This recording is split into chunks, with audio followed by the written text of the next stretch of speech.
علیکم ورحمۃ اللہ وبرکاتہ۔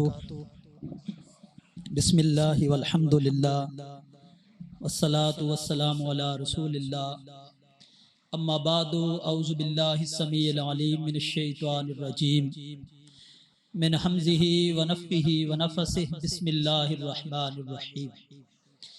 وما ارسلناک الا کافۃ للناس، اما بعد۔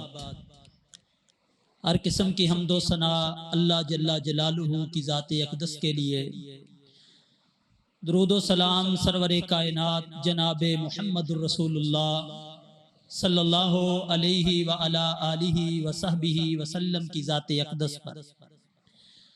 استاد محترم تشریف لا چکے ہیں، تو اب میرا زیادہ دیر ٹھہرنا بنتا نہیں ہے۔ انشاءاللہ العزیز میں نے پہلے بات مختصر کرنی تھی، اب مختصر ترین کرنی ہے۔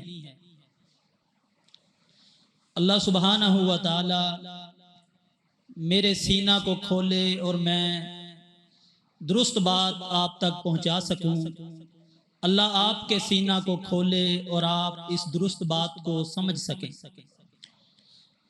اللہ سبحانہ و تعالی نے عالم رنگ و بو کو پیدا کرنے کے بعد انبیاء کرام کا ایک سلسلہ مال کے کائنات نے قائم فرمایا۔ اس کی غرض و غایت بھی اللہ سبحانہ و تعالی نے خود ہی بیان فرمائی تھی۔ فرمایا فَإِمَّا يَأْتِيَنَّكُم مِّنِّي هُدًى فَمَن تَبِعَ هُدَايَ، کہ تمہارے پاس انبیاء کا سلسلہ اس لیے قائم کیا جا رہا ہے تاکہ جس مقصد کے لیے تمہیں پیدا کیا گیا ہے، وَمَا خَلَقْتُ الْجِنَّ وَالْإِنسَ إِلَّا لِيَعْبُدُونِ، جس مقصد کے لیے تمہیں دنیا میں بھیجا گیا ہے، اس مقصد کو تم اللہ سبحانہ و تعالیٰ کی ہدایت کی روشنی میں پا سکو۔ مالک کائنات نے حضرت آدم علیہ السلام سے یہ سلسلہ شروع فرمایا، اور لکھنے والوں نے یہ بات لکھی کہ 1,24,000 کم و بیش انبیاء کرام کو اللہ سبحانہ و تعالیٰ نے اس دنیا میں مالک کائنات نے بھیجا ہے۔ ہر ایک نبی اس دنیا میں اللہ سبحانہ و تعالیٰ کا پیغام لے کر آئے، جس کی ابتدا مالک کائنات نے آدم سے کی تھی۔ مالک کائنات نے اس کی انتہا حضرت اسماعیل کی اولاد میں سے ایک شخص پر مالک کائنات نے کر دی۔ جس عالم رنگ و بو کی تخلیق اللہ سبحانہ و تعالیٰ نے الحمدللہ کہہ کر کی تھی، مالک کائنات نے اس میں پیغام الہی کو احمد صلی اللہ علیہ وسلم پہ مالک کائنات نے ختم فرما دیا۔ اب اللہ کے رسول صلی اللہ علیہ وسلم کے آ جانے کے بعد مالک کائنات نے انبیاء کا یہ سلسلہ جو پورے کا پورا قائم کیا تھا، اللہ سبحانہ و تعالیٰ نے اس کو بالکل ختم فرما دیا ہے۔ پہلے رسول بھی آتے رہے، نبی بھی آتے رہے، اب کوئی رسول نہیں، کوئی نبی نہیں، مستقل بھی آتے رہے، غیر مستقل بھی آتے رہے، اب کوئی مستقل نہیں، کوئی غیر مستقل نہیں، شریعت لے کے بھی آتے رہے، بغیر شریعت کے دوسرے کی شریعت پہنچانے بھی آتے رہے۔ اب کوئی صاحب شرع نہیں، کوئی شریعت لے کے نہیں آئے گا، اور اب کوئی دوسرے کی شریعت کو کندھا دینے کے لیے، پہنچانے کے لیے نبی بن کر نہیں آئے گا۔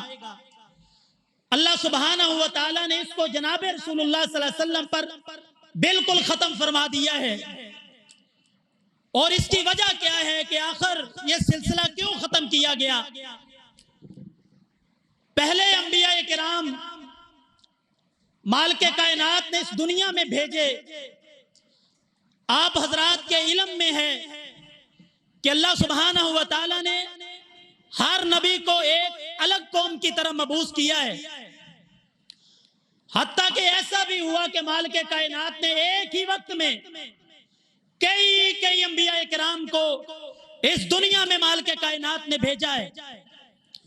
ایک طرف باپ نبی ہے، دوسری طرف بیٹا نبی ہے، تیسری طرف بھی بیٹا نبی ہے، چوتھی طرف بھی رشتہ دار نبی ہے۔ حضرت ابراہیم علیہ السلام ایک جگہ کے خود بھی نبی ہیں، مگر اللہ نے اسماعیل کو پیدا کیا تو مالک نے حکم دے دیا کہ اس کا قوم، اس کا قبیلہ، اس کی نبوت کی جگہ الگ ہے، اس کو عرب میں بھیجو۔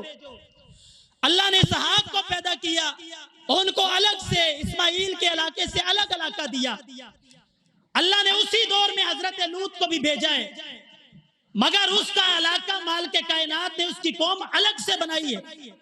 یعنی تمام انبیاء کرام جناب رسول اللہ صلی اللہ علیہ وسلم سے آنے سے پہلے تک اللہ نے ہر نبی کو الگ الگ قوم کے لیے بھیجا اور مبعوث کیا ہے۔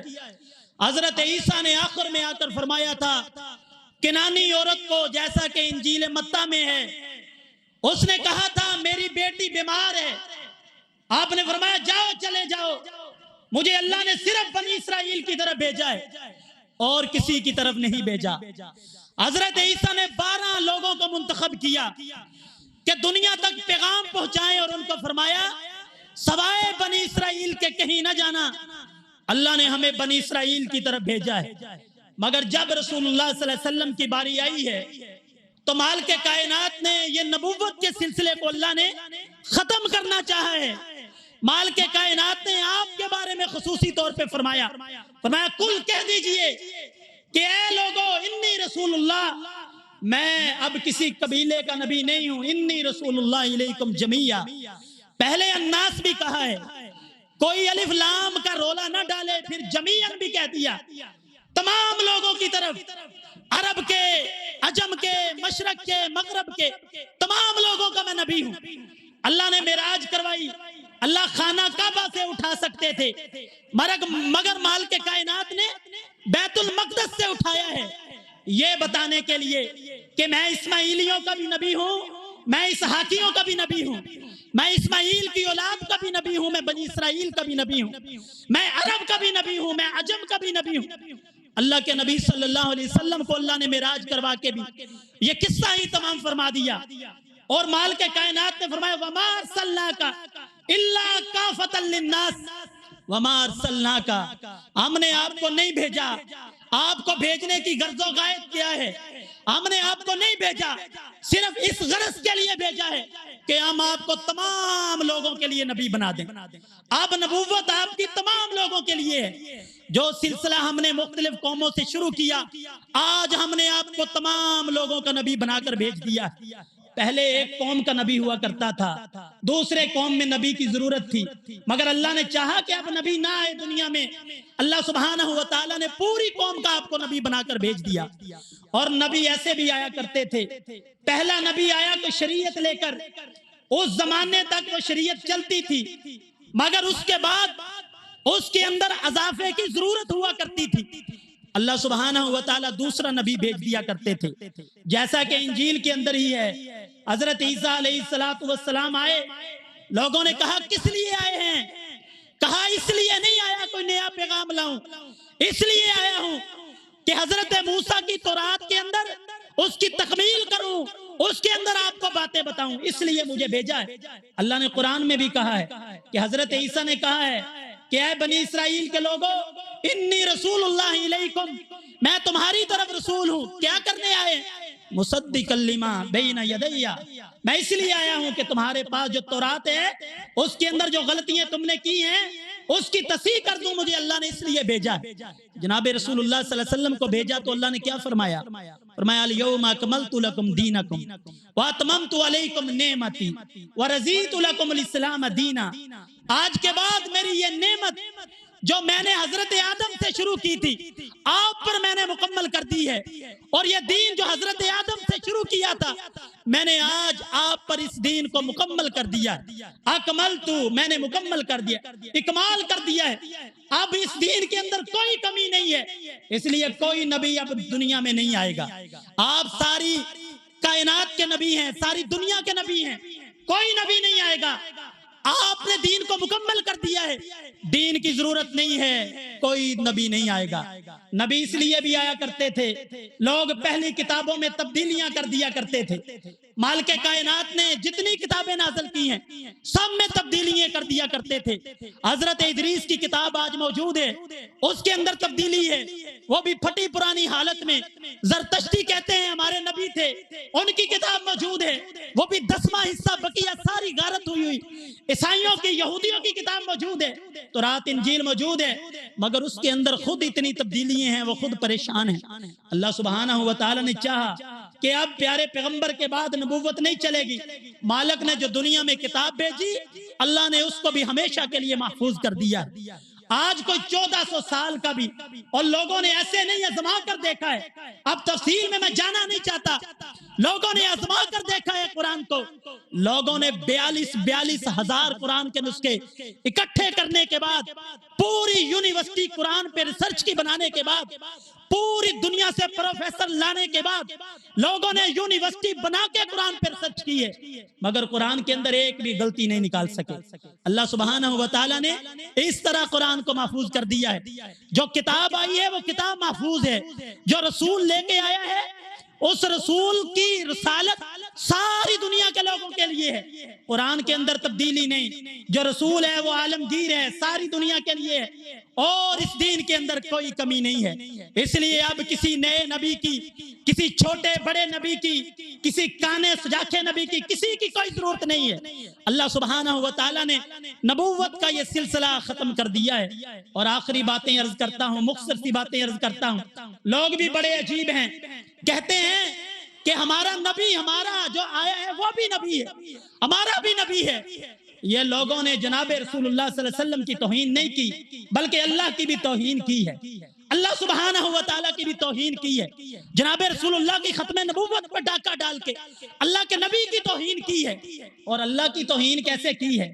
اگر کوئی آج اپنی بیٹی کا رشتہ دیکھتا ہے تو وہ 100 سے زیادہ گاؤں پھرتا ہے، 100 سے زیادہ شہر پھرتا ہے، پھر وہ انتخاب کر کے لاتا ہے کہ یہ دیکھو میرا انتخاب کیسا ہے۔ کوئی بیٹے کا رشتہ کرے تو بہو کا انتخاب کرتا ہے، اور بہو کا بہترین انتخاب کرتا ہے۔ معاذ اللہ، اللہ کو یہ سمجھا ہے کہ اللہ نے نبی بنانے کے لیے کانے کا انتخاب کیا ہے۔ اللہ سبحانہ و تعالیٰ کو کانے کے علاوہ کوئی نہیں ملا تھا، ایسا شخص کہ جس کے بارے میں نبوت تو دور کی بات ہے، اس کو دیکھ کے تو دعا پڑھنی چاہیے، الحمدللہ الذی عافانی مما ابتلاک۔ اللہ کا شکر ہے کہ اللہ نے تجھے کانا بنا کے جس چیز میں مبتلا کیا ہے ہمیں مبتلا نہیں کیا۔ تو کانا نبی یہ اللہ کی بھی توہین ہے، اور جناب رسول اللہ صلی اللہ علیہ وسلم کی بھی توہین ہے۔ اور نبوت کس پہ قائم ہے؟ انبیاء کرام کی نبوت یا تو ان کے دین پہ قائم ہوتی ہے یا ان کی زبان کی نرمی پہ قائم ہوتی ہے۔ لوگ زبان کی نرمی کی وجہ سے دین میں آتے ہیں، اور ان کے دین کی وجہ سے دین میں آتے ہیں۔ اور ادھر دین میں کیسے جاتے ہیں؟ لڑکیوں کو دیکھ کر۔ ادھر دین میں کیسے جاتے ہیں؟ پیسوں کو دیکھ کر۔ اللہ کے نبی صلی اللہ علیہ وسلم نے فرمایا تھا، فرمایا میری امت پہ 2 چیزیں بہت بڑا فتنہ ہیں، ایک مال اور ایک عورتیں۔ اور یہ جو جعلی نبوت چلی ہوئی ہے یہ لڑکیوں کے جسموں پہ کھڑی ہے اور برطانیہ کے پیسوں پہ کھڑی ہے۔ اللہ کے نبی ایسے ہوا کرتے ہیں کہ نہ جن کا کردار ہو، نہ جن کی شکل و صورت ہو، نہ جن کی زبان ہو، نہ جن کا کوئی کریکٹر اور کردار اور سیرت ہو، اللہ کے نبی صلی اللہ علیہ وسلم نے ان کے بارے میں کیا فرمایا تھا؟ فرمایا ثلاثون کذابون دجالون، میرے بعد ایسے آئیں گے باتوں میں جھوٹ بولنے والے، باتوں میں دجل کرنے والے، باتوں کی غلط بیانی کرنے والے، سیرت کے دجال اور کذاب ہوں گے، اور سمجھیں گے کہ ہم نبی ہیں۔ اور یہ بڑا ہی کرشمہ ہے یہ اللہ سبحانہ و تعالیٰ کی قدرت کا کہ آج تک پوری تاریخ میں کسی ایسے بندے نے نبوت کا دعویٰ نہیں کیا جو اپنی زندگی میں سچا ہو۔ ہمیشہ جس نے نبوت کا دعویٰ کیا ہے وہ اپنی پچھلی زندگی میں جھوٹا اور دجال تھا۔ اللہ کے نبی صلی اللہ علیہ وسلم نے اسی لیے فرمایا ہے، فرمایا نبوت کے دعوے کرنے والے ہی جھوٹے اور دجال ہوں گے۔ نبی نبوت کا دعویٰ کرنے سے پہلے بھی دجال ہیں، اور نبوت کا دعویٰ کرنے کے بعد تو دجال ہیں ہی ہیں۔ تو اللہ سبحانہ و تعالیٰ نے اس نبوت کے سلسلے کو یہاں پہ ختم کر دیا ہے، اور ہماری یہ ذمہ داری ہے، یہ نبوت کے اندر جو رکھنے ڈالے جا رہے ہیں اب امت محمدیہ کی ذمہ داری ہے کہ جناب رسول اللہ صلی اللہ علیہ وسلم نے جس طرح اپنی راتیں ہمیں دی ہیں، اپنے آنسو ہمیں دیے ہیں، اپنے جسم کا لہو ہمیں دیا ہے ہمیں مسلمان بنانے کے لیے، ہم جناب رسول اللہ صلی اللہ علیہ وسلم کی نبوت کی خاطر اپنا علم، اپنی جوانیاں، اپنا مال، اپنا تن من دن، ہر چیز ہم اللہ کے نبی صلی اللہ علیہ وسلم کی ختم نبوت کے تحفظ کے لیے قربان کرنے کے لیے ہمیشہ تیار رہیں، اور اس کو اپنے لیے سعادت کی بات سمجھے۔ یہ بڑی سعادت کی بات ہے، اللہ جسے نصیب کر دے۔ اللہ سے دعا ہے کہ مالک کائنات ہمارے نصیبے میں یہ سعادت لکھ دے، ہمیں موت آئے تو ختم نبوت کے عقیدے کو بیان کرتے ہوئے، اس کا تحفظ کرتے ہوئے، اللہ زندہ رکھے تو اسی عقیدہ پہ، اللہ موت نصیب فرمائے تو اسی عقیدہ پہ، اور جو اس عقیدہ کے اندر رکھنا ڈالنا چاہتے ہیں اللہ سبحانہ و تعالی ہمیں ان کے سامنے سیسا پلائی دیوار بن کر کھڑا ہونے کی توفیق عطا فرمائے۔ وآخر دعوانا الحمدللہ رب العالمین۔